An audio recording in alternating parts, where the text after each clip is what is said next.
Barishal BM কলেজের honours প্রথম বর্ষের ছাত্রী সানজিদা কবির আনিতা হত্যার বিচারের দাবিতে মানববন্ধন ও মিছিল করেছেন শিক্ষার্থীরা। ২৭ এপ্রিল বেলা ১২টায় কলেজের মসজিদ গেটের সামনে এই মানববন্ধন অনুষ্ঠিত হয়।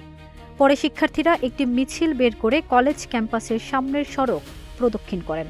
মানববন্ধনে নিহত আনিতার বাবা মহসিন কবির শাহীন মেয়ের মৃত্যুর ঘটনায় জড়িতদের দৃষ্টান্তমূলক শাস্তির দাবি জানান।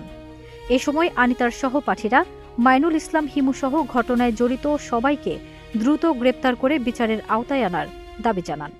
সে আমাদেরই বাংলা ডিপার্টমেন্টে আমাদেরই সহপাঠী, তো তাকে যেভাবে হত্যা করা হয়েছে এই বিষয়টা যে আমাদের এত খারাপ একটা মর্মান্তিক যে বিষয়টা, এই বিষয়টা খুনি যে তাকে যে হত্যা করছে আমরা তার বিচার চাই। ২৬ এপ্রিল আমাদের বিএম কলেজে বাংলা বিভাগে একটি বোনকে খুন করা হয়েছে। মাইনুল নামের একটা ছেলে খুন করেছে, হত্যা করেছে।